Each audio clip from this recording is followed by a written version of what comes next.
Hi, everyone. Thanks for downloading the Money Girl podcast.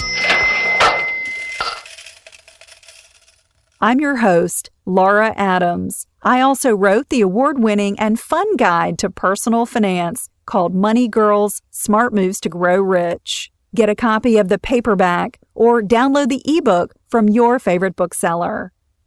A reader named Emily writes, I have 2 credit cards that each have balances over 50% of their credit limits. The lower interest card is offering a balance transfer at 0% APR for a limited time. Should I transfer the balance of my higher interest card and save money, even though a transfer would almost max out the low interest card and jeopardize my credit? Thanks for your question, Emily. It brings up some important issues about credit card balance transfers. We'll cover what you need to know in order to make doing a transfer pay off. One of the easiest ways to save money on debt is to reduce the interest rate that you have to pay. This doesn't cut the total amount of debt you owe, but getting a lower rate can help you get rid of debt faster if you put your savings to work by using it to pay down your account balance instead of spending it. Let's say you have a credit card with a $5,000 balance that charges 22% interest. If you transfer the entire balance to a card that charges 0% for the first 12 months, you'll save about $875 during the promotional period. If a balance transfer card also offers a lower interest rate than your old card after the promotional period expires, you have more potential future savings to look forward to. Emily is a smart cookie because she realizes that there's a downside to having a high balance on her credit card. It can hurt her credit. The general rule of thumb is that you should never allow balances on revolving accounts, like credit cards and lines of credit, to creep above 30% of your available credit limits. Having a low credit utilization ratio is an important factor in maintaining good credit scores.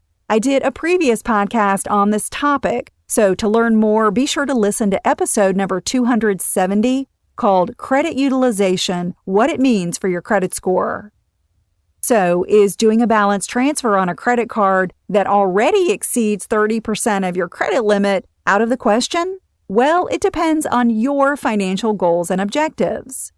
If saving interest and getting rid of debt sooner rather than later is more important than your credit scores, it makes sense to take advantage of a balance transfer offer no matter your debt-to-credit ratio.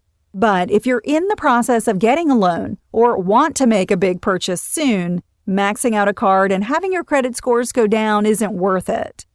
Having lower credit scores means that you won't qualify for competitive interest rates on installment loans or credit cards. And paying just 2% more interest on a $200,000 30-year mortgage could cost you over $85,000 in additional interest. That's why maintaining good credit is so important to your overall financial health. If Emily has good credit, one option she should consider is applying for a brand new balance transfer credit card. Not only do new customers typically get the best transfer offers, but having an additional credit line will improve her total debt-to-credit ratio and boost her credit scores in the long run. Depending on the credit limit she's offered, she could transfer all or a portion of the debt from her high-interest card or installment loans. When shopping for a balance transfer card, look for the following features: an introductory interest rate of 0% APR for a minimum of 12 months, a low regular interest rate that begins after the promotional period expires, a transfer fee that doesn't exceed 3% per amount transferred, and no annual fees. Many cards have deadlines, such as 30 or 60 days, for new customers to complete a balance transfer. So be ready to make the move once you're approved so you don't miss the savings opportunity. If you can save money during the promotional period despite any transfer fees and have a similar or lower interest rate than the old card or account after the promotion expires, you'll come out ahead. Just be sure to read the fine print on any new credit card so you don't get hit with unexpected fees or interest rates. There are some great online tools that make it easy to crunch the numbers for doing a balance transfer. Simply enter your information into calculators on sites like Bankrate.com, CreditCards.com, and SmartBalanceTransfers.com so you know whether doing a balance transfer will pay off and improve your personal finances. You'll find a transcript of this show, plus links to some of my favorite balance transfer credit cards on the Money Girl page at quickanddirtytips.com. Just look for episode number 296, called How to Make a Balance Transfer Pay Off.